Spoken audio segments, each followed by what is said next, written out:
A single mother falls in love with a drifter, not realizing he is a millionaire. The millionaire lives his life hiding from the spotlight to have a simple life. After a revelation, the single mother distances herself from the millionaire. Now she must decide whether to trust her feelings or let the past dictate her future. The alarm blared at 5:30 a.m., jolting Olivia Bennett awake from what felt like minutes of sleep. She silenced it quickly, not wanting to wake 7-year-old Noah, who was finally sleeping peacefully in the next room. Dragging herself out of bed, she caught a glimpse of her reflection, dark circles under her eyes, her chestnut hair hastily tied back, her expression a mixture of determination and exhaustion. This was her reality in Nashville, Tennessee. Single mother, waitress by day, bookkeeper by night, and perpetually exhausted fighter the rest of the time. Their small 2-bedroom apartment wasn't much, but it was home and she'd do anything to keep it that way. "Mom?" Noah's sleepy voice called from his doorway as Olivia was preparing breakfast. "Hey, buddy, did the alarm wake you?"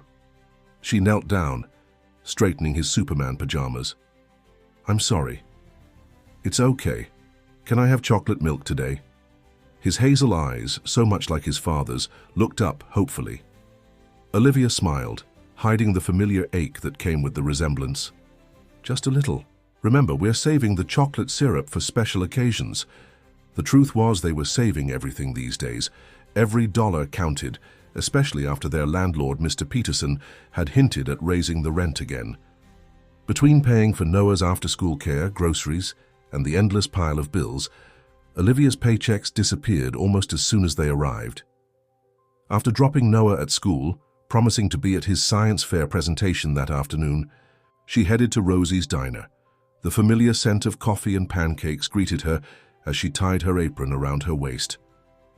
"Morning, sweetheart," called Rosie, the 60-something owner with a heart of gold and the energy of someone half her age. "You look like you could use this." She slid a steaming cup of coffee across the counter. "You're a lifesaver," Olivia sighed, taking a grateful sip. "One of these days, you're going to run yourself into the ground, Liv," Rosie said, concern evident in her voice. "Have you thought more about that assistant manager position? The hours would be more regular, better pay too." Olivia shook her head. "The hours would conflict with Noah's school schedule, and I can't afford better childcare, right?" Now, she didn't add that she was terrified of making any change that might destabilize their delicate balancing act of a life. "Well, the offer stands. Oh, and table 7 needs a refill." The morning rush kept Olivia moving constantly. Regular customers, with their usual orders, tourists seeking recommendations and business people wanting quick service. She moved efficiently, smiling despite her fatigue, collecting tips that would help pay for Noah's new shoes. It was nearly noon when she noticed him. He sat in the corner booth, seemingly absorbed in a worn paperback, wearing faded jeans and a simple gray t-shirt. His dark hair was slightly unkempt, and a few days' stubble shadowed his jaw. Nothing about him stood out particularly, except perhaps how still he seemed amidst the diner's hustle. "Coffee?" Olivia asked, approaching his table. He looked up, and Olivia was momentarily caught off guard by the intensity of his blue eyes. "Please," he smiled, and there was something disarming about it. "Just passing through or got recommendations?" "Well, that depends. Are you looking for the tourist experience or something more authentic?" "Definitely authentic," he replied. "I'm Jack, by the way." "Olivia, and I recommend the blueberry pancakes with a side of Rosie's secret recipe hash browns." "Sold. And maybe you could tell me what's worth seeing around here. I'm new to Nashville." "Just visiting." He hesitated, just briefly. "Let's say I'm taking some time to figure things out." Something about his vague answer triggered Olivia's well-honed skepticism. She'd heard plenty of charming lines from men passing through, men with mysterious pasts or conveniently vague futures. Life had taught her the hard way not to trust easily. "I'll get your order in," she said politely, stepping back from the table. Throughout her shift, Olivia noticed Jack remained in his booth, occasionally scribbling in a small notebook. Unlike most customers who spent hours in a restaurant, he wasn't on his phone or laptop, just reading, writing, and watching the world go by. When her shift ended at 3:30 p.m., She hurried to change out of her uniform, glancing at her watch anxiously. Noah's science fair presentation was at 4 and she couldn't be late. She had promised. As she rushed out the back door toward the bus stop, she heard someone call her name. Turning, she saw Jack jogging toward her. "Sorry, I don't mean to hold you up," he said, slightly out of breath. "You dropped this." He held out a small notebook. "That's not mine," Olivia frowned. "Oh," he looked genuinely confused. "I thought I saw it fall from your bag when you were leaving." Olivia checked her watch again. "I really have to go. My son's science fair—" The words slipped out before she could stop herself. "You're going to be late." He glanced at her watch. "Where's the school?" "Madison. Elementary. Look, I have a car," he offered. "I could give you a ride. It would be faster than the bus." Every warning bell in Olivia's head rang at once. Get in a car with a strange man she just met? Absolutely not. "No thanks, I'll manage," she said firmly, turning to leave. "I understand," he called after her. "I'd be suspicious too. Good luck. Making it on time." The sincerity in his voice made her pause, but only for a second. As she hurried to the bus stop, she pushed thoughts of the mysterious Jack aside. She had more important concerns. The bus was late. Agonizingly late. By the time it arrived, Olivia knew she wouldn't make it for the beginning of Noah's presentation. She texted Ms. Abernathy, Noah's teacher, asking her to tell Noah that his mom was on her way. When she finally arrived at Madison Elementary, rushing down the hallway to the gymnasium, she heard the principal announcing the winners. She had missed it. The crushing weight of disappointment settled on her chest as she scanned the crowd for Noah. She found him standing beside his volcano project, his small shoulders slumped, eyes downcast. When he looked up and saw her, his expression shifted from hurt to forced brightness. "Mom, look, I got honorable mention." He held up a small ribbon. Olivia knelt down, hugging him tightly. "I'm so sorry I missed your presentation, buddy. The bus was late and I tried so hard to get here on time." "It's okay," he said in that small voice that told her it definitely wasn't okay. "This nice man watched me do it. He said my volcano was the best one." Olivia froze. "What man, Noah?" "That one," Noah pointed behind her. "He said he knows you from the restaurant." Turning slowly, Olivia's breath caught when she saw Jack standing a few feet away, talking casually with one of the teachers. When he noticed her looking, he gave a small, awkward wave. "He helped me add more baking soda when mine didn't work right the first time," Noah continued, oblivious to her shock. "And he clapped really loud when I was done." Anger and confusion battled within Olivia as she approached Jack, keeping Noah close to her side. "What are you doing here?" she demanded in a low voice. Jack raised his hands slightly. "I promise it's not as creepy as it seems. I overheard at the diner that you were worried about making it to your son's science fair. When I saw you running for the bus, I thought, I might be able to help. I just stayed at the back, I swear." "So you followed me to my son's school?" Her voice was tight with controlled fury. He looked genuinely chagrined. "When you put it that way, it sounds terrible. I'm sorry. I really just wanted to help." "Mom, are you mad at my new friend?" Noah asked, tugging at her hand. Olivia looked between her confused son and this stranger who had somehow inserted himself into their lives. What disturbed her most wasn't Jack's presence. It was the fact that for a brief, unguarded moment, she felt relieved he was there, that someone had been present for Noah when she couldn't be. "No, honey, I'm not mad," she said carefully. "But we need to talk about strangers, remember?" "But he's not a stranger. He's your friend from work. He told me." Olivia shot Jack a dangerous look. "We need to go, Noah. Say goodbye." "Can we get ice cream?" Jack said. "My project deserved ice cream." "Noah, please." "Actually," Jack interrupted, "I owe you both an apology. Noah, I shouldn't have shown up without your mom's permission. That wasn't right. And the ice cream suggestion, that was overstepping. I'm sorry." The sincerity in his voice caught Olivia off guard. Most men would have doubled down, made excuses, or tried to charm their way out of the awkwardness.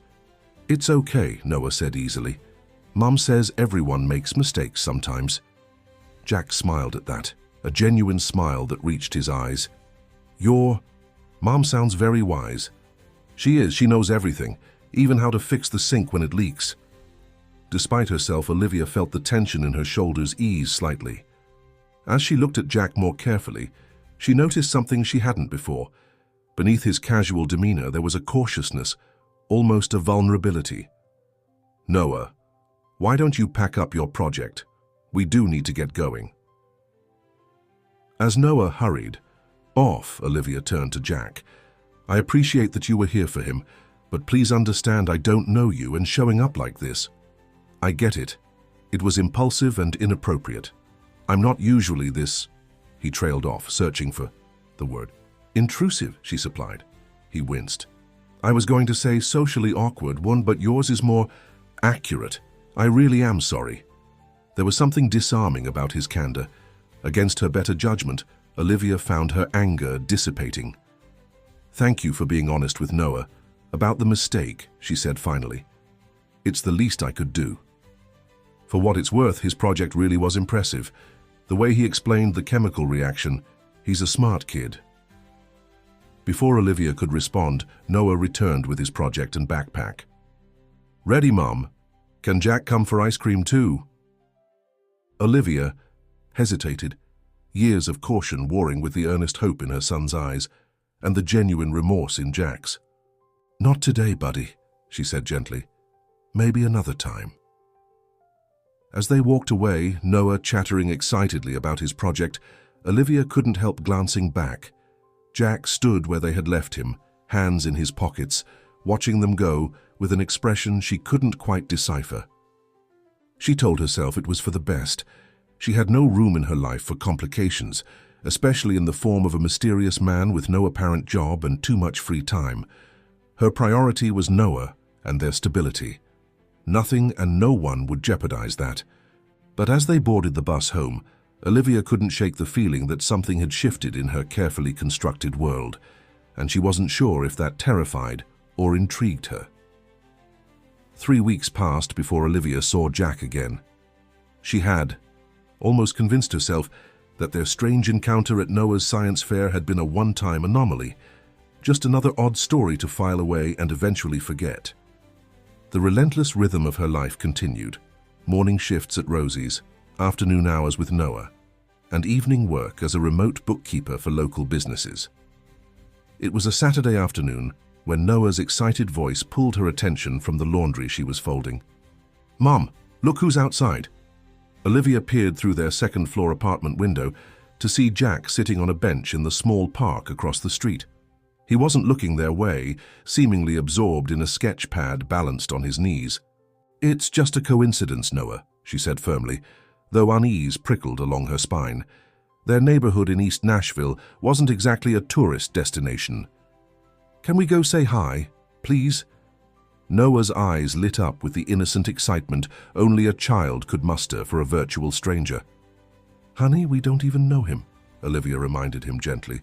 "And we have errands to run." Noah's face fell. "But he was nice to me at school, and he looks lonely." Olivia hesitated, studying Jack from the window. He did look somewhat solitary, but not particularly distressed about it. There was something almost peaceful in his isolation. "Tell you what," she compromised, "we need to go to the farmer's market anyway. If he's still there when we walk by, you can wave hello. That's it." "Okay," Noah agreed, instantly brightening. 20 minutes later, they were crossing the street toward the park. Jack hadn't moved, though his attention had shifted from his sketchbook to a small group of sparrows hopping around the bench. "Jack!" Noah called out, waving enthusiastically before Olivia could stop him. Jack looked up, surprise registering on his face before it transformed into a warm smile. He stood as they approached, closing his sketchbook. "Hey there, science fair champion," he greeted Noah, then nodded respectfully to Olivia. "Good to see you both." "We're going to the farmer's market," Noah announced. "Do you want to come? They have the best honey sticks." Olivia opened her mouth to intervene, but Jack spoke first. "That's a very nice invitation, Noah, but I should probably check with your mom first. I wouldn't want to intrude on your Saturday plans." The considerate response caught Olivia off guard. Most men she'd encountered would have either jumped at the invitation or declined outright. Few acknowledged the parental authority she represented. "We really do need to get going," she began, the familiar protective instinct kicking in. "Mom, please?" Noah looked up at her with pleading eyes. "He can help carry the bags." "I'm actually an excellent bag carrier," Jack offered with a self-deprecating smile. "Professional grade, but I completely understand if you'd rather not." Something in his easy acceptance of potential rejection softened Olivia's resistance. "You happen to be in our neighborhood a lot," she observed, not quite a question. Jack hesitated, then gestured to a small coffee shop down the block. "I've been staying at the extended stay motel around the corner. This area has good coffee and quiet places to think." The explanation was simple enough, but Olivia sensed there was more to it. Still, Noah was practically bouncing with anticipation, and she couldn't deny that having help with the groceries would be welcome. "You can join us," she conceded, "but I need to be back by 3 for a work call." The farmers' market was bustling when they arrived. Local vendors called out greetings as they made their way through the stalls, and Olivia noticed how easily Jack fell into conversation with everyone they encountered. He had her natural charm that wasn't showy or manipulative. He simply seemed genuinely interested in people. "So what brings you to Nashville?" Olivia finally asked as they examined organic tomatoes. Jack selected one, turning it in his hand thoughtfully. "Needed a change of scenery. Boston was—" He trailed off, something shadowing his expression.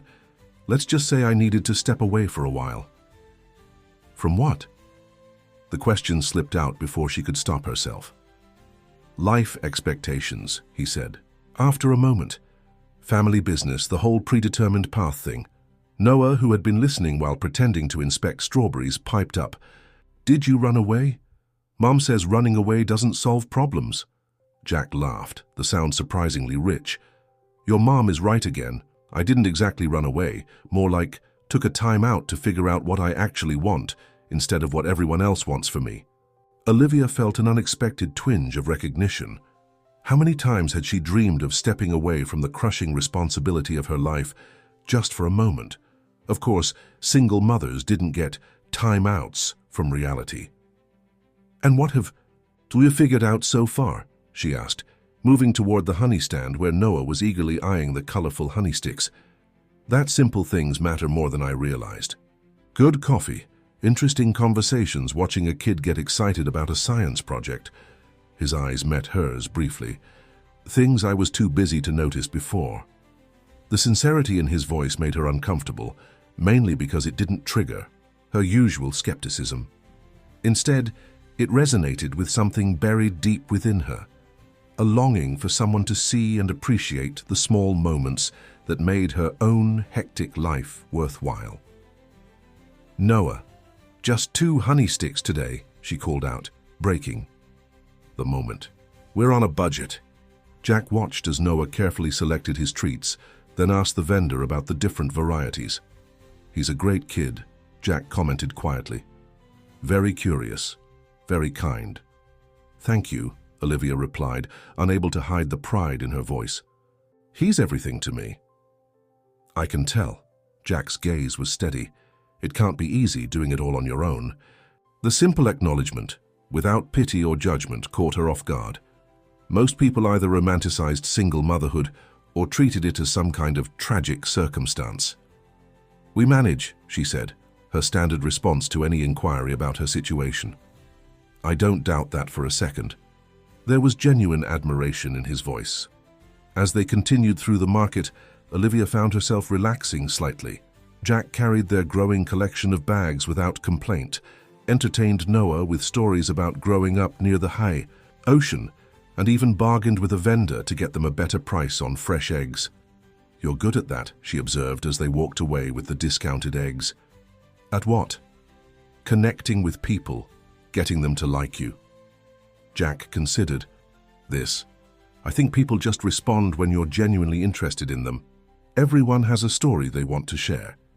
"And what's your story, Jack?" she asked, unable to resist probing a little deeper.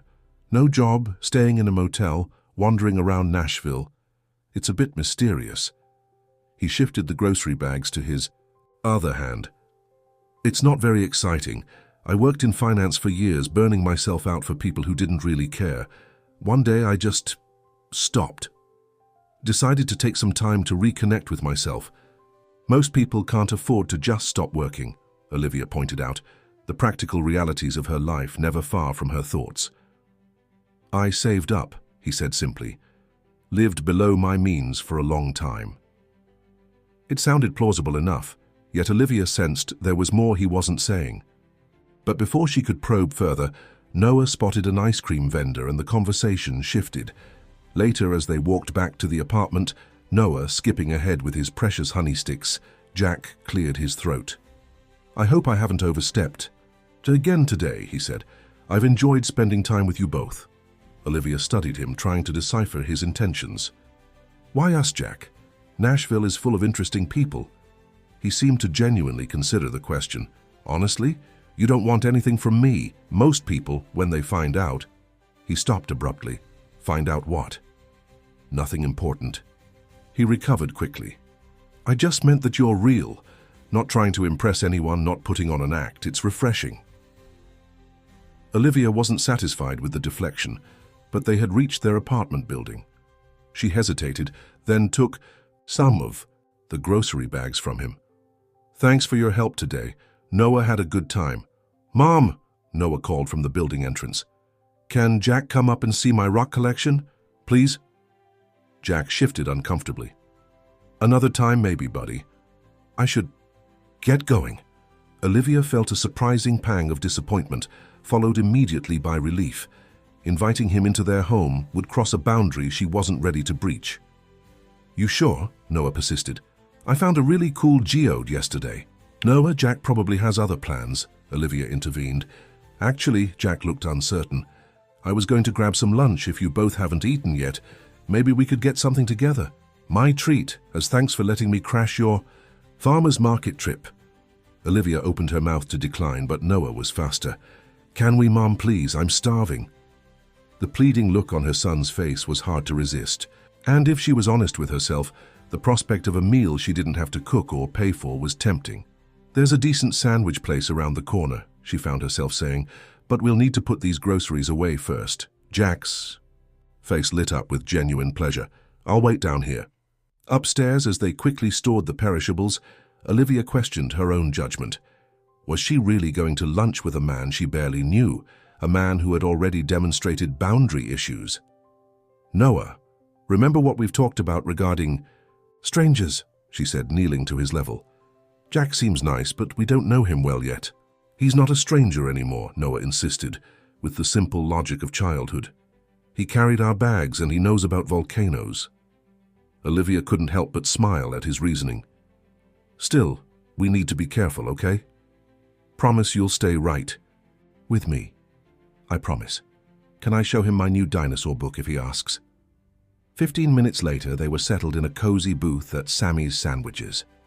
Noah chatted animatedly about his latest school project, while Jack listened with what appeared to be genuine interest, asking thoughtful questions that made Noah beam with pride.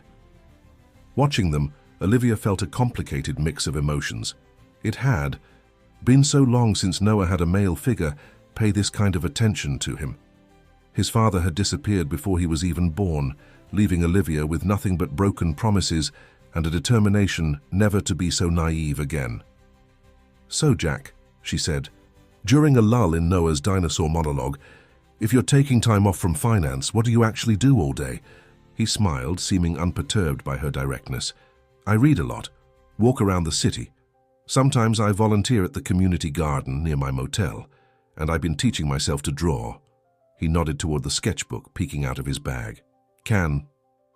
I see, Noah asked eagerly. Jack hesitated. They're not very good. I'm still learning. Mom says learning means you're growing your brain, Noah informed him seriously, so it's okay if it's not perfect. Another pearl of wisdom from your mom, Jack smiled, glancing at Olivia. She's a smart lady. He carefully opened the sketchbook, revealing a collection of urban scenes, park benches, storefronts, people going about their daily lives. They weren't professional quality, but they captured a certain honest energy that surprised Olivia. This is our park, Noah exclaimed, pointing to a sketch of the bench where they had found Jack that morning. It is, Jack confirmed. It's one of my favorite spots.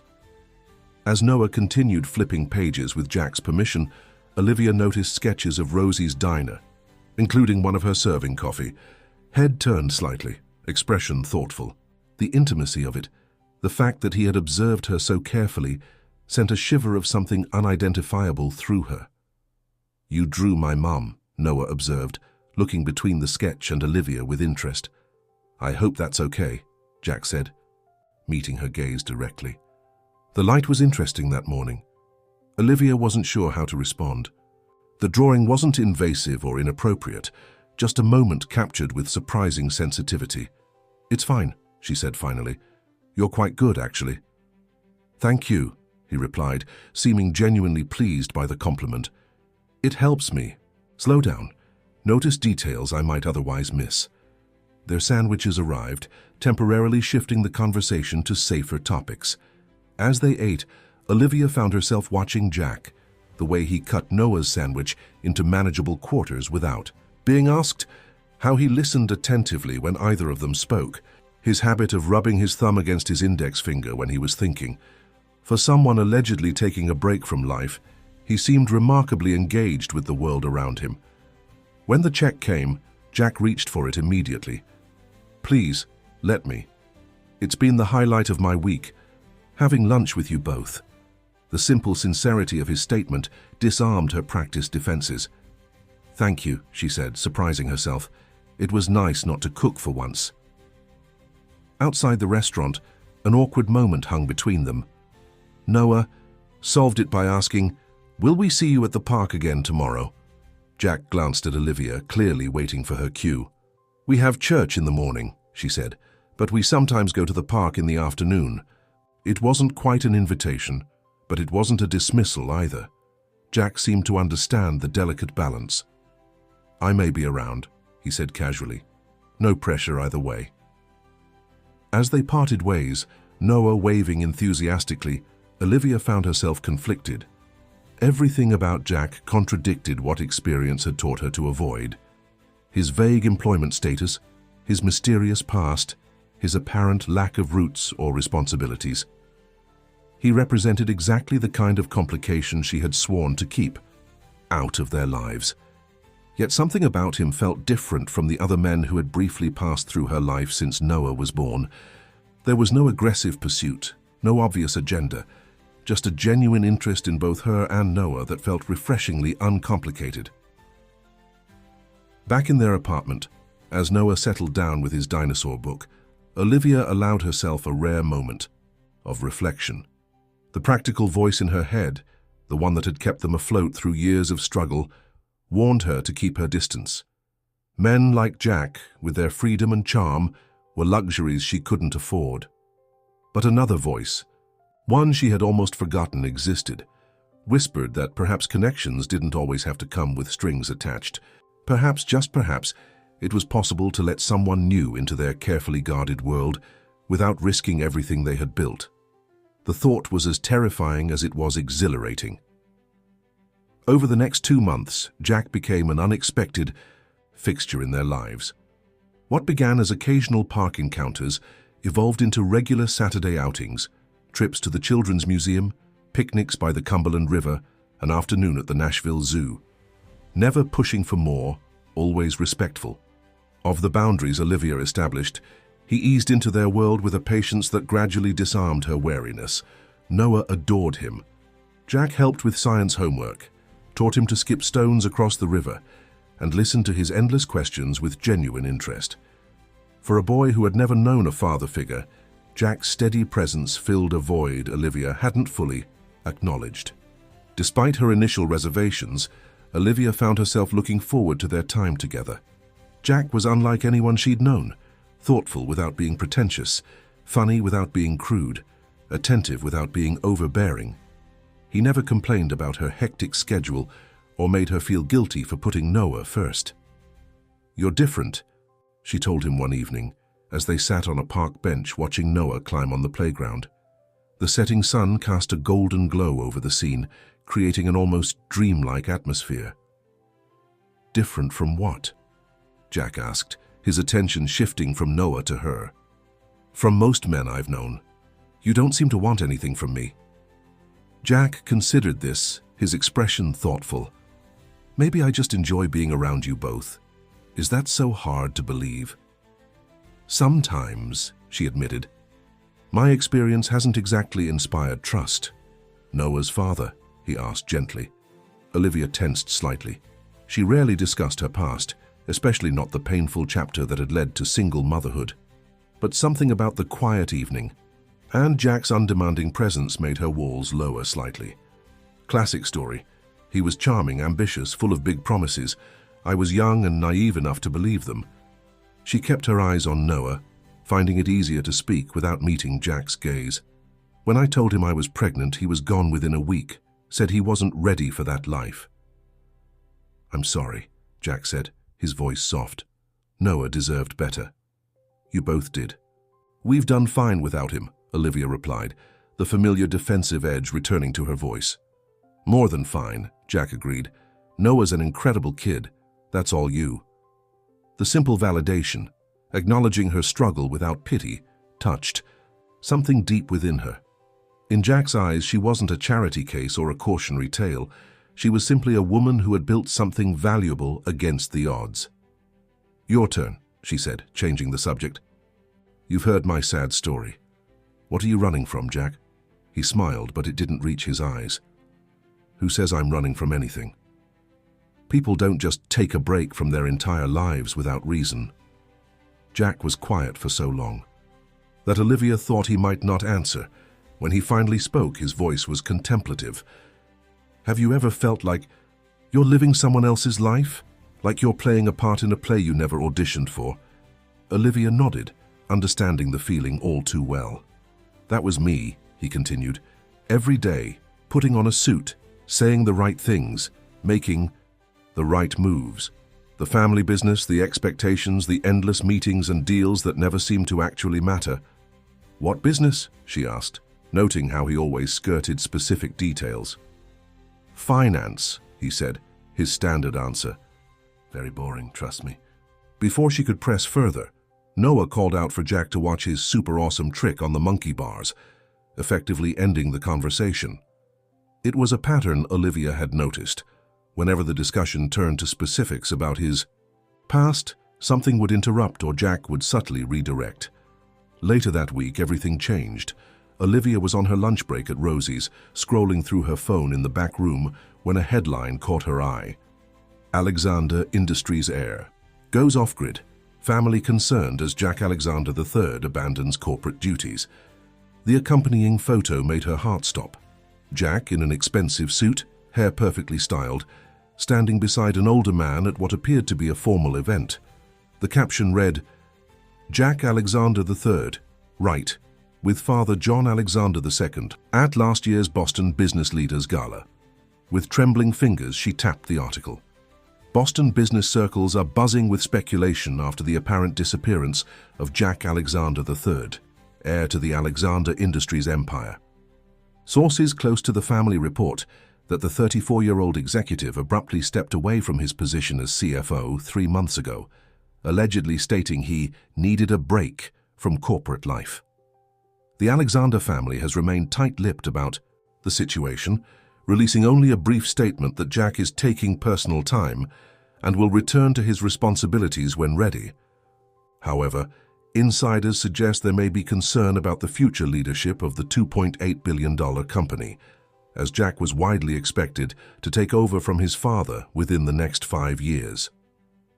One anonymous executive described the situation as completely out of character for the Harvard-educated financier who has been groomed since childhood to lead the family business. The article continued, but Olivia couldn't process any more. Her mind was racing, trying to reconcile the Jack she knew, the man in worn jeans who spent hours helping Noah build model dinosaurs, with the corporate heir worth millions. It was all a lie. Every moment, every conversation, every seemingly genuine connection, all built on deception. The betrayal hit her like a physical blow. This wasn't just any lie. This was exactly the kind of manipulation she had sworn never to fall for again. He had hidden his identity, pretended to be someone he wasn't, gained her trust and, worst of all, Noah's affection under false pretenses. When her shift ended, Olivia moved on autopilot. Pick up Noah from after-school care, prepare dinner, help with homework, all while the truth about Jack churned inside her, each revelation more painful than the last. She had actually started to trust him, to let him into their carefully constructed world, to imagine possibilities she had long since abandoned.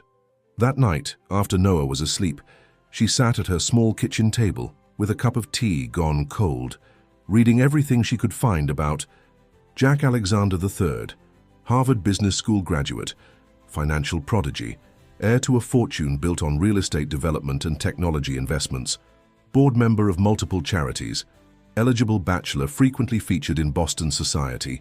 Pages. The contrast was staggering. While she had been stretching every dollar, working 2 jobs to keep their heads above water, Jack had been playing some twisted game of how the other half lives.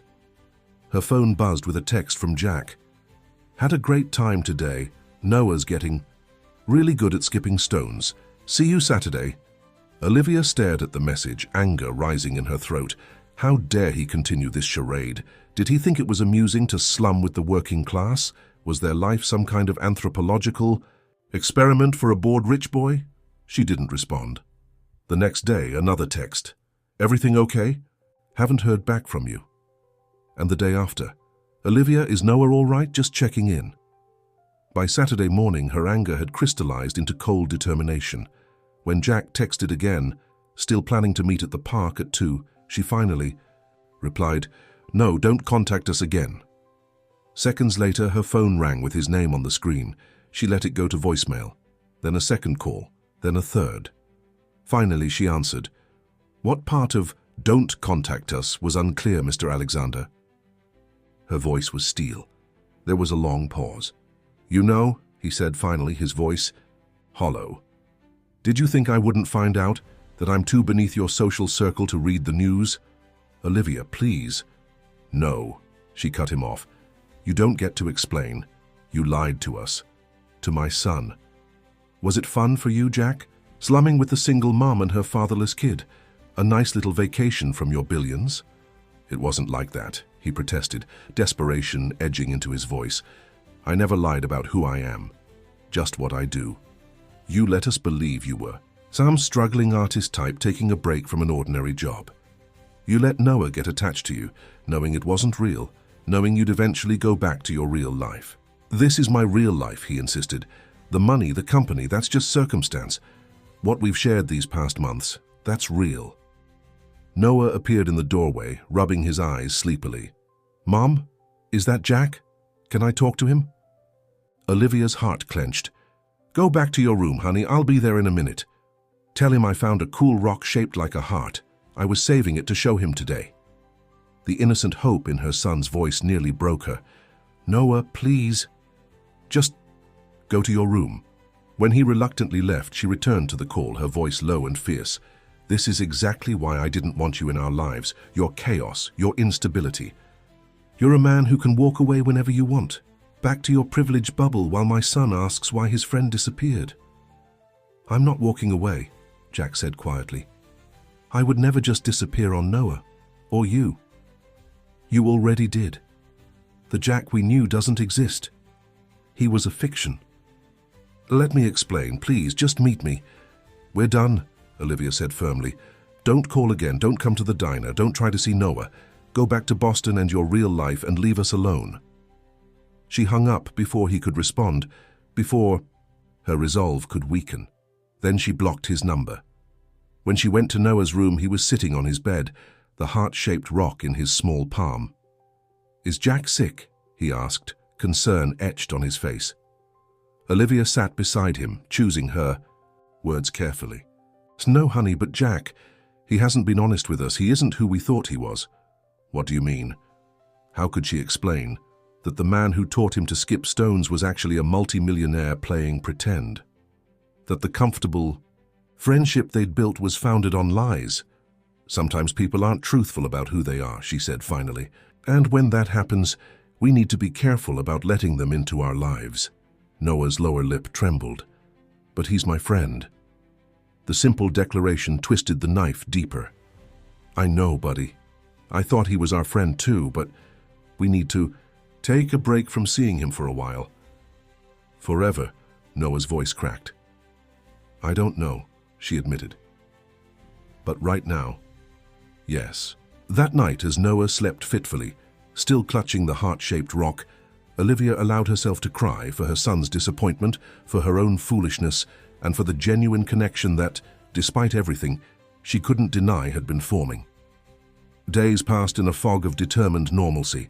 Olivia threw herself into work, picking up extra shifts at Rosie's, trying to fill the jack-shaped void with productive busyness. Noah was quieter than usual, his usual exuberance dimmed.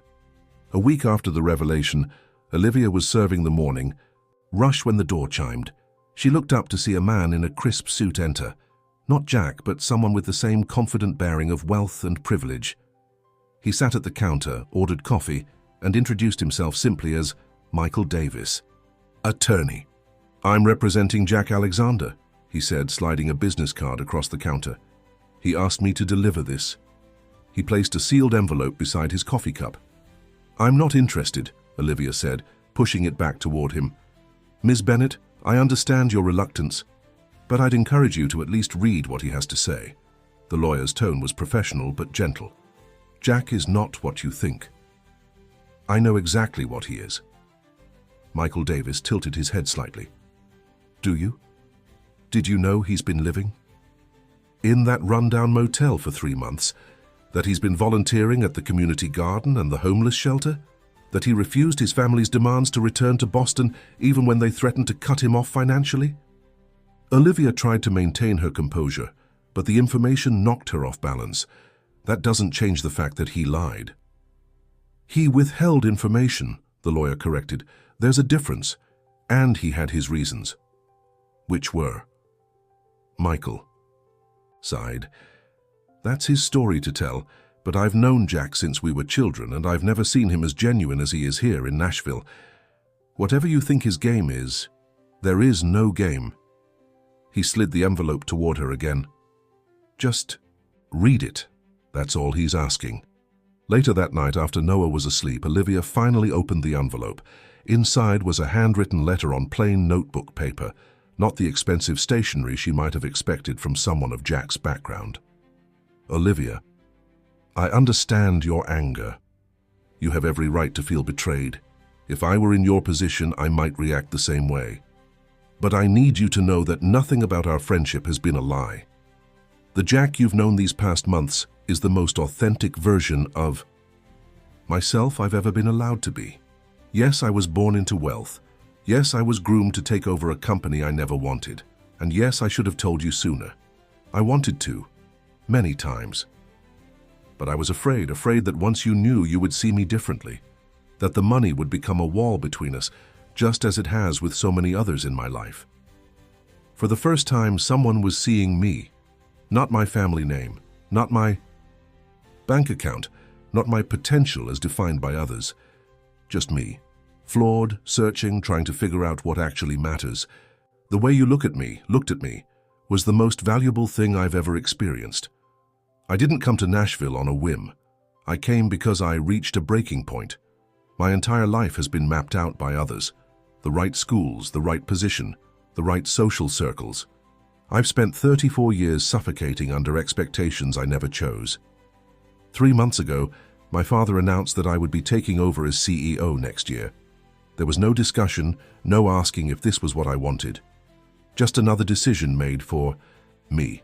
Something in me finally snapped. I walked out of the board meeting, packed a bag, and drove until I found a place where no one knew the Alexander name. I've been living off my personal savings, money I earned, not family money. I let my condo go. I turned off my fancy phone. I wanted to remember who I was without all the trappings of wealth. And then I met you and Noah. You both reminded me what real connections feel like. Noah's excitement about simple things, cool rock, a good book, skipping stones, made me see joy in places I'd forgotten to look. And you, Olivia, your strength, your integrity, your love for your son, it humbled me, made me want to be worthy of your trust. I know I've broken that trust now. All I'm asking is a chance to rebuild it. To show you that the man you've known these months, that's the real me, not the suit in the news article. I understand if you need time. I understand if you can't forgive this. But please don't think what we shared wasn't real. It was the most real thing in my life. Noah asked me once what I was looking for in Nashville. I didn't have an answer then. I do now. I was looking for a place where I could be more than my family name, where I could be valued for who I am, not what I own. I found that with you both. Whatever you decide, please tell Noah I miss him. And that the heart-shaped rock he mentioned, I hope he keeps it, because he and his mom have a piece of my heart too. Jack. Olivia read the letter 3 times, emotions swirling. His words rang with a sincerity that was hard to dismiss, yet the wound of his deception remained raw. As she finally folded the letter, her phone chimed with a news alert. Alexander Industries announces restructuring. Jack Alexander III steps down permanently. She tapped the notification, scanning the article with growing disbelief. In a shocking development, Alexander Industries announced today that Jack Alexander III has permanently resigned from his position as CFO and will not be assuming the role of CEO as previously planned. The move comes after months of speculation about the heir apparent's extended absence from the company. In a brief statement, Jack Alexander said only that he is pursuing a different path and wishes the EE company continued success. Sources close to the situation suggest the decision has caused significant tension within the Alexander family, with Patriarch John Alexander II reportedly furious at his son's choice. Industry analysts are questioning what this means for EE, the future of the Boston-based conglomerate, which has been family-controlled for 3 generations. Olivia set her phone down, mind racing. Jack had actually done it, walked away from billions, from power, from his birthright. But why?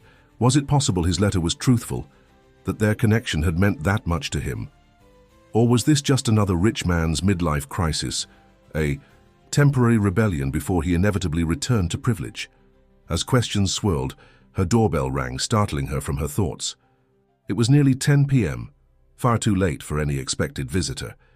Heart-pounding, she approached the door and looked through the peephole.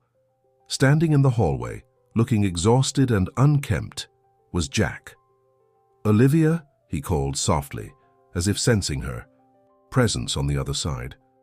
"I know it's late. I know you don't want to see me, but there's something you need to know before you make your final decision about us." She hesitated, hand on the doorknob. "It's about Noah," Jack added, "and your apartment. Please, just 5 minutes." The mention of Noah sent protective instincts flaring. Slowly, chain still in place, she opened the door a crack. "What about Noah?" she demanded. Jack's face showed relief at seeing her, quickly replaced by seriousness. "Can I come in? This isn't a conversation for the hallway." "Say what you need to say." He ran a hand through his disheveled hair. "Your building's been sold. The new owners are converting everything to luxury condos. They're terminating all existing leases within 60 days. Olivia felt the blood drain from her face. "That's not possible. I have a year left on my lease. There's a clause allowing termination with 60 days' notice if ownership changes. It's buried in the fine print." His voice was grim. "I found out because the development company is a subsidiary of Alexander Industries." The implications hit her like a physical blow. "Your family's company is evicting us?" "Not anymore," Jack said firmly. "That's what I've been fighting for the past week. Why I publicly resigned. I couldn't stop the sale, it was already in motion. But I leveraged my shares to force a modification to the redevelopment plan. Existing tenants now have the right to stay at their current rent for at least 2 years, with first option to buy if they want." Olivia stared at him, trying to process what he was saying. "You gave up your inheritance to help strangers keep their apartments." "Not for strangers," he said quietly. "For you, for Noah, for people who deserve stability. And respect more than my family deserves another profit margin." The sincerity in his eyes was impossible to doubt. This wasn't the calculation of a privileged playboy. It was the action of a man who had found something worth fighting for. "May I come in now?" he asked. "There's more you should know." Her hand trembled slightly as she unlatched the chain. Olivia stepped back, allowing Jack into the small apartment she had so carefully protected from intrusion. In the dim light of her kitchen, he looked different than she remembered, thinner, with dark circles under his eyes and a weariness that seemed bone deep. "You look terrible," she said, the words slipping out before she could stop them. A faint smile touched his lips. "It's been a rough week." "Sit," she gestured to the kitchen table. "Want some tea?" "Please." The familiar ritual of boiling water and steeping tea gave Olivia a moment to collect herself. Her emotions were a tangled mess, anger still simmering. Beneath the surface, confusion about his motives and an unwelcome flutter of something else entirely when he'd appeared at her door. She set a mug before him and took the seat across the table. "Tell me everything, from the beginning." Jack wrapped his hands around the mug as if drawing strength from its warmth. "My father built Alexander Industries on a simple philosophy: buy low, sell high, and never let sentiment interfere with profit. It works brilliantly as a business model, not so much as a family ethos." "Your childhood was privileged in every material way," he acknowledged, "and completely devoid of emotional connection. My father saw me as his legacy, not his son. My education, my hobbies, my career path, everything was chosen to prepare me for eventually taking over the company. Deviation wasn't tolerated." "What about your mother?" A shadow crossed his face. "She left when I was 8.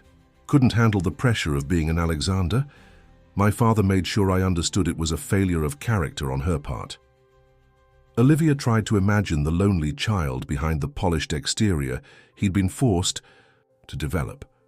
"So you followed the plan." "For 34 years, he confirmed. Harvard Business School. Entry-level position at the company, though my version of entry-level came with a corner office, steadily increasing responsibilities. Board membership at 28, CFO at 30. I was the perfect corporate son. But I was suffocating." His eyes met hers across the table. "Every day felt like putting on a costume. Jack Alexander III became a role I played, not a person I was. The only time I felt remotely real was in the small moments of rebellion, like when I secretly funded arts programs at underprivileged schools or volunteered at homeless shelters under a different name. Why keep it secret? Because in my father's world, charity is a tax write-off and a photo opportunity, not a moral imperative." His voice held a bitter edge. "The moment you start believing people have inherent value beyond their usefulness to your bottom line, you become a liability to the Alexander business model." Olivia processed this, trying to reconcile the corporate scion with the man who had spent hours helping Noah build a science project. So what was the breaking point? Why Nashville? Jack took a deep breath. 3 months ago, my father announced his retirement. The board unanimously voted me as his successor. There was just one condition. I needed to oversee the new urban revitalization initiative, basically buying up affordable housing in promising areas, evicting current residents, and replacing everything with luxury developments. "Like this building," Olivia said quietly. "Like this building," he confirmed. The first target was actually in East Boston, a neighborhood similar to this one. Working-class families, many who'd lived there for generations. The projections showed we could triple our investment within 5 years. "And you refused?" A rueful smile crossed his face. "Not immediately, that's the part I'm not proud of. I sat in that meeting, looking at spreadsheets showing how much money we'd make, and I hesitated, questioned whether displacement of hundreds of families was worth the profit margin. My father saw the doubt and..." Jack's voice faltered. He said, "This is business, Jack. If you're going to get emotional about strangers, you're not the man I thought you were." And that was it. Something just broke inside me. 34 years of suppressing my own conscience, of trying to be the man he wanted rather than the man I wanted to be. I walked out of the meeting, went home, packed a bag, and started driving south. Why here? Why Nashville? Honestly, I had no destination in mind. I just drove until I was too tired to continue. Checked into that motel thinking I'd stay a night or two while figuring out my next move. A genuine smile softened his features. Then I found Rosie's diner and met a waitress who didn't care about my last name or my bank account, who actually seemed annoyed by my presence. It was refreshing. Despite herself, Olivia felt the corner of her mouth twitch upward. I wasn't annoyed, just cautious. Rightfully so, he acknowledged, especially given what you now know about me. Which brings us to the present, Olivia said, steering the conversation back. You mentioned something about shares and leverage. I don't understand what's happening with our building. Jack straightened, shifting into what she imagined was his business mode. Focused, articulate, confident. The East Nashville acquisition was part of my father's expansion plans. Properties identified before I left. When I found out this building was included, I tried to get it removed from the portfolio. That failed. So we are being evicted. Fear clutched at Olivia's heart. Finding affordable housing in Nashville's booming market would be nearly impossible. No, Jack said firmly. That's what I've been fighting for all week. I still own 22% of Alexander Industries, shares I inherited from my grandfather that my father can't touch. I threatened to sell to our biggest competitor unless the redevelopment plans were modified. And he agreed. Not willingly. A grim satisfaction flickered across Jack's face.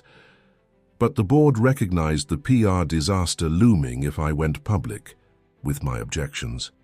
Alexander Air fights family companies' tenant evictions isn't a headline they wanted. So what happens now? All current tenants can remain at their existing rent for a minimum of 2 years. After that, you'll have first option to purchase your units at below market rates with favorable financing terms. He hesitated, then added, I also established a community development fund to help with down payments for those who want to buy but lack savings. Olivia stared at him, trying to process the magnitude of what he'd done. You gave up your birthright. For this building, for us? For what's right, he corrected gently. And yes, particularly for you and Noah. The thought of you losing your home because of my family's greed, I couldn't live with that. The simple sincerity in his voice made her throat tighten. What does this mean for you? Won't your father retaliate? Jack's laugh held no humor. Oh, he already has. I've been publicly disowned, my position terminated, my access to family resources cut off. The only thing he couldn't take were my inherited shares, and I've placed those in a trust. That prohibits using them for projects that displace existing communities. So you've thrown away billions for principles? For the chance to become the person I want to be, not the person I was raised to be. His eyes met hers, unflinching. I don't expect this to change anything between us, Olivia. I understand the trust I've broken, but I needed you to know that my time with you and Noah, it was never a game or an experiment. It was the first time in my life I felt like myself. Olivia studied him, searching for any hint of manipulation or calculation. Instead, she found only exhaustion, sincerity, and something that looked remarkably like hope. Noah misses you, she said finally. He sleeps with that heart-shaped rock under his pillow. Jack's composure cracked slightly, emotion flickering across his face. I miss him too. More than I thought possible. And what now? You've burned your bridges in Boston. What's your plan? He shrugged, a gesture so normal, so unlike the corporate air she'd read about. I'm staying in Nashville. I've been offered a position teaching finance at the community college. Turns out a Harvard MBA is still worth something, even without the Alexander name attached. The pay's nothing like I'm used to, but it's honest work that might actually help people. Teaching, Olivia repeated, trying to picture the Jack she knew standing before a classroom. Surprisingly, the image fit. It feels right, he said simply. Using what I know to help others build better futures, rather than using it to increase shareholder value at any cost. A comfortable silence settled between them, the air somehow clearer than it had been moments before. Outside, rain began to fall, pattering gently against the windows. You should go, Olivia said finally. It's late and Noah has school tomorrow. Jack nodded, rising from the table. At the door he turned, hesitation evident in his stance. Olivia, I know I have no right to ask, but Would it be possible to see Noah sometime? Just to explain that I didn't disappear by choice? I don't want him to think that you abandoned him, Olivia finished softly. The irony wasn't lost on either of them. Yes, Jack admitted. I know how that feels. I wouldn't want him to experience it. Olivia considered him, this man who had walked away from empire and privilege, who had fought his own family to protect her home, who had risked everything for principles she hadn't been sure he possessed. Saturday, she said. The park, 2 p.m. No promises beyond that, but he should hear from you directly. The gratitude that washed over Jack's face made him look younger, lighter. Thank you. That's more than I deserve. We'll see, she replied, neither committing to nor closing the door on possibilities beyond Saturday. After he left, Olivia stood in her kitchen for a long time, thoughts swirling. Everything she thought she knew about Jack had been upended, yet in a strange way, nothing essential had changed. The man who had patiently taught Noah to skip stones, who had listened to her fears without judgment, who had respected her boundaries even when pushing gently against them, that man was real. The question was whether she could reconcile him with the Alexander heir who had hidden his identity. Saturday arrived with clear skies and unexpected nervousness fluttering in Olivia's stomach. Noah had been ecstatic at the news that they would see Jack again, peppering her with questions she couldn't fully answer. Remember, she cautioned as they walked to the park, this might just be to say goodbye properly. Noah nodded solemnly, clutching his heart-shaped rock. But maybe not, right? Maybe he'll stay our friend. We'll see, buddy. Jack was already waiting when they arrived, sitting on their usual bench. He wore the same simple clothes she was accustomed to seeing him, in jeans, a faded t-shirt, worn sneakers. Nothing about his appearance suggested the wealth and power he had been born to. Noah broke into a run the moment he spotted him. Jack, you came back. Jack knelt, catching the boy in a careful hug. Hey, science guy, I missed you. I missed? Are you too? Mum said you had important stuff to deal with. Was it about your job? Did you get in trouble? Jack glanced at Olivia, who had approached more cautiously. Something like that, he said, rising to his feet. Actually, I wanted to talk to you about that. Is it okay if we sit down? The three settled on the bench, Noah between them. With simple, honest language, Jack explained that he had come from a wealthy family, that he hadn't been completely truthful about his background, and that he was sorry for the confusion. So you're rich? Noah asked, his forehead wrinkled in concentration. Like in the movies? I was, Jack corrected gently. I'm not anymore. I decided I didn't want to live that life. Why not? You could buy anything you wanted. That's what I used to think. Too, Jack said. But it turns out the things that really matter, like friendship and honesty and feeling good about the person you are, those things can't be bought. Noah considered this with the uncomplicated wisdom of childhood. Is that why you came to Nashville? To find those things? I think so, Jack nodded. Though I didn't know it at the time, I just knew I wasn't happy with who I was becoming. And are you happy now? Even without being rich? Jack's eyes met Olivia's briefly before returning to Noah. I'm getting there. The past few months spending time with you and your mom, those have been the happiest days I can remember, even if things can't go back to how they were. I'll always be grateful for that. Why can't things go back? Noah frowned. You're still you, right? You still like skipping stones and dinosaurs and helping with science projects? I do, Jack assured him, but sometimes when adults make mistakes, like not being completely honest, it takes time to rebuild trust. Your mom needs to be sure she can trust me again. Noah turned to Olivia, his expression serious. Mom, Jack said sorry, and he's still our friend. Can't we forgive him? You always tell me that's what we should do when someone is truly sorry. Olivia felt caught in the simple logic of her son's appeal. She had indeed taught him the importance of forgiveness when remorse was sincere, and looking at Jack now, she couldn't doubt his sincerity. It's complicated, Noah, she began. Why? He pressed. He didn't hurt us. He just didn't tell us he used to be rich. That's not as bad as when I broke your favorite mug and said it wasn't me. And you forgave me for that." Despite herself, Olivia laughed. "You make a fair point." The afternoon unfolded with cautious normalcy. Noah, delighted to have his friend back, showed Jack his latest rock discoveries and the progress he'd made with skipping stones. Jack listened with the same genuine interest he had always shown, never checking his watch or appearing distracted. Noah played nearby.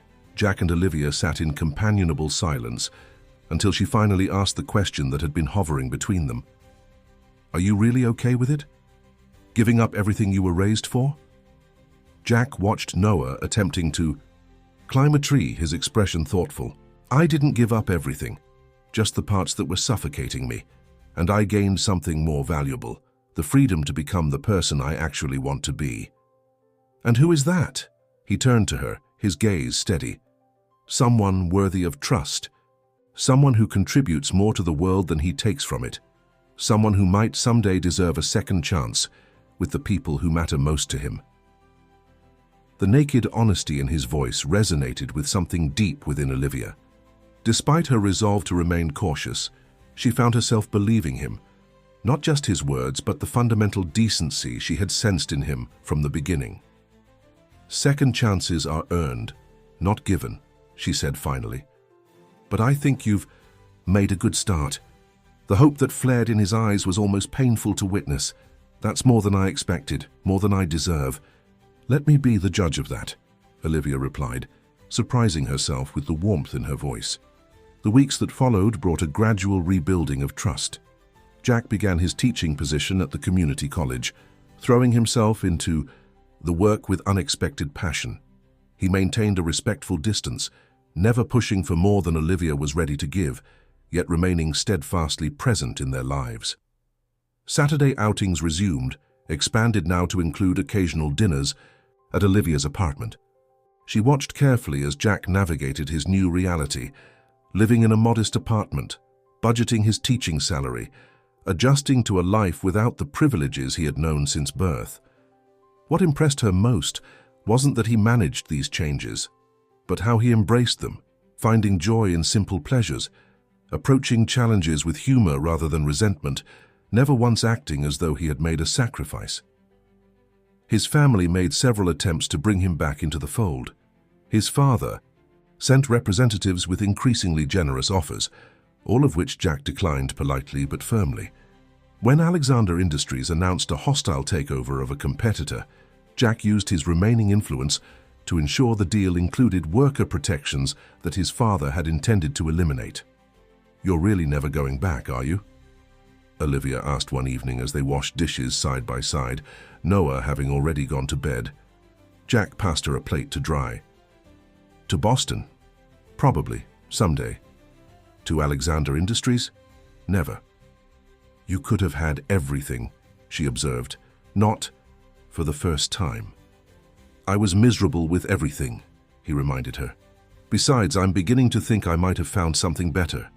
The way he looked at her then, with hope tempered by patience, with feeling unobscured by pretense, made Olivia's carefully constructed defenses waver. Over months of renewed friendship, she had watched him prove, through actions rather than words, that he was a man worthy of trust, a man who chose integrity over advantage, honesty over comfort, true connection over superficial success. "What happens now?" she asked softly. Jack set down the dish he was washing, turning to face her fully. "Whatever you want to happen," he said simply.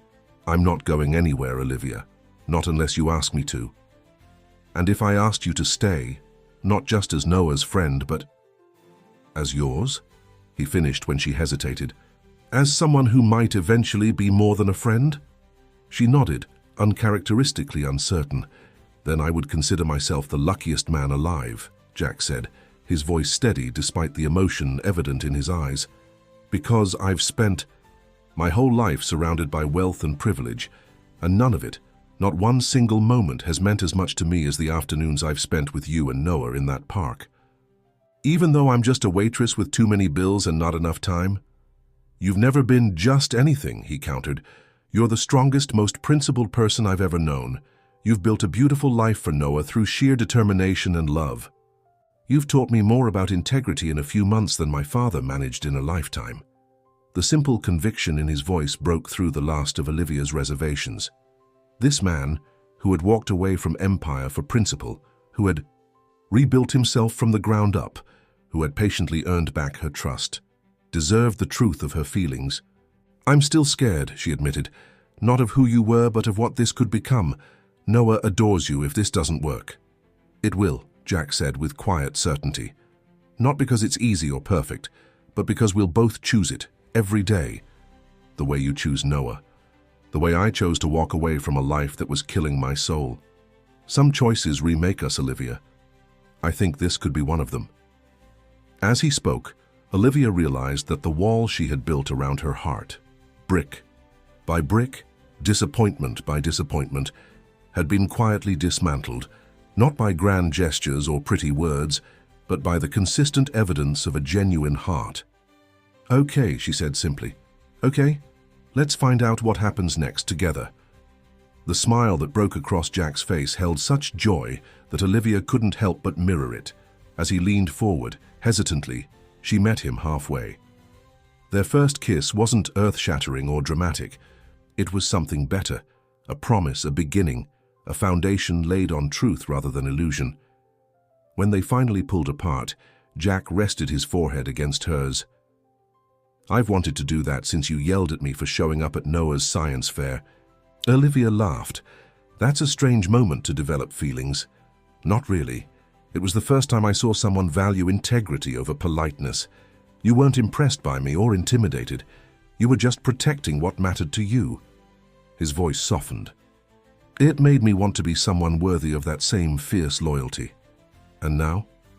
Now I hope I'm getting closer," he said simply. 6 months later, Jack moved out of his modest apartment and into theirs. Noah was ecstatic, especially when his new bedroom was transformed into a science and art haven, complete with a telescope Jack had found at a second-hand store and refurbished himself.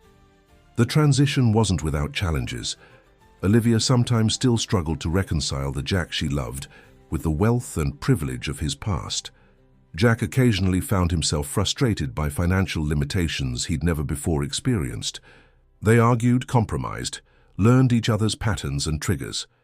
But beneath these ordinary frictions was something extraordinary, a relationship built not on fantasy or convenience, but on the solid ground of authentic connection. Jack found purpose in teaching, discovering a talent for making complex financial concepts accessible to students from diverse backgrounds. Olivia, with Jack's encouragement, enrolled in night classes to complete her business degree, a dream she had abandoned when Noah was born. A year into their relationship, as they sat on their favorite park bench, watching Noah conduct very important experiments with leaves and water, Jack took Olivia's hand. "I've been thinking," he began, uncharacteristically nervous. "Dangerous," she teased. "I received an offer yesterday from Harrington Financial in Boston." Olivia felt her stomach drop. "Oh, CEO position, extremely generous compensation package. They've been wanting to poach me from Alexander Industries for years, apparently. Are you considering it?" She worked to keep her voice neutral, though her heart raced. "I told them no," Jack said, his eyes never leaving hers. "My home is here now." "With you and Noah?" Relief washed through her. "You didn't even discuss it with me first." "Would you have wanted me to?" "No," she admitted. "But I would have supported you if it was what you really wanted." Jack smiled, the smile that still made her heart skip. "That's exactly why I didn't need to consider it. I already have. Everything I want, a meaningful job, a community I care about, and most importantly, a family I love." The word family hung between them, full of meaning and possibility. "About that," Jack continued, reaching into his pocket, "I had planned something more elaborate, but sitting here, in the place where we first began to know each other, it feels right." He produced a small velvet box, opening it to reveal a simple but elegant ring. "This was my grandmother's, the only person in my family who valued love over status. She would have adored you." Olivia's breath caught as Jack slid off the bench onto one knee. "Olivia Bennett, you and Noah have shown me what really matters in life. You've helped me become the man I always wanted to be. Would you do me the incredible honor of becoming my wife?" Noah, spotting the proceedings from across the playground, came racing over. "Mom, Jack's on his knee. Is he asking you to marry him? Say yes." Laughing through sudden tears, Olivia looked between the man kneeling before her and the excited boy bouncing beside them. The two loves of her life, neither one expected, both. All the more precious for the journeys that had brought them together. "Yes," she said simply, "to building a life on what's real." As Jack slipped the ring onto her finger, Noah launched himself at both of them, creating a tangle of limbs and laughter on the park bench where a lonely heir and a wary single mother had once begun an unlikely connection. 2 years later, the Alexander Bennett family welcomed a daughter. They named her Hope, a testament to the faith they had found in each other when all rational evidence suggested caution. Jack's father eventually attempted reconciliation, drawn partly by the desire to know his grandchildren and partly by the growing public admiration for his son's work in financial education for underserved communities. The relationship remained complicated but civil, a work in progress like most worthwhile things in life. Olivia completed her business degree and, with Jack's support, opened a small accounting firm specializing in helping small businesses and non-profits, combining her years of practical bookkeeping experience with her newly acquired formal education. They bought a modest home in the same neighborhood, close enough that Noah could keep his friends and school. Jack commuted to the community college on a second-hand bicycle, claiming the exercise helped him think.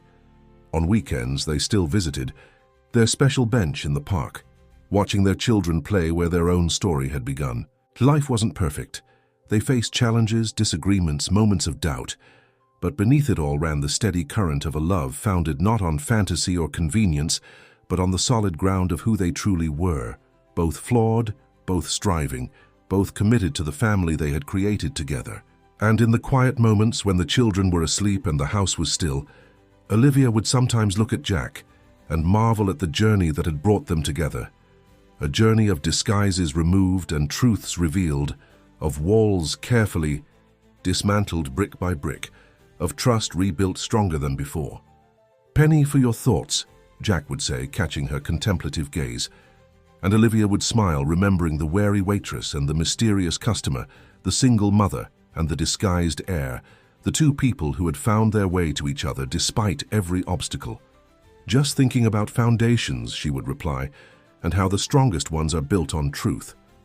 Fimda Historia. Have you enjoyed the story of Olivia and Jack's journey to true love and authentic connection? Their tale reminds us that real relationships are built on honesty, not appearances, and that sometimes finding your true self means stepping away from expectations to forge your own path. If their story touched your heart, please subscribe to our channel for more emotional journeys that explore the complexities of life and love. Don't forget to like this video and share your thoughts in the comments below. What was your favorite moment in Olivia and Jack's story? We've created a special playlist with equally captivating stories that you can find by clicking to your left. Every day we bring you unique narratives that delve into the human experience in all its beautiful complexity. What relationship obstacles have you overcome in your own life? Join our community of storytellers and listeners. We can't wait to hear from you in the comments.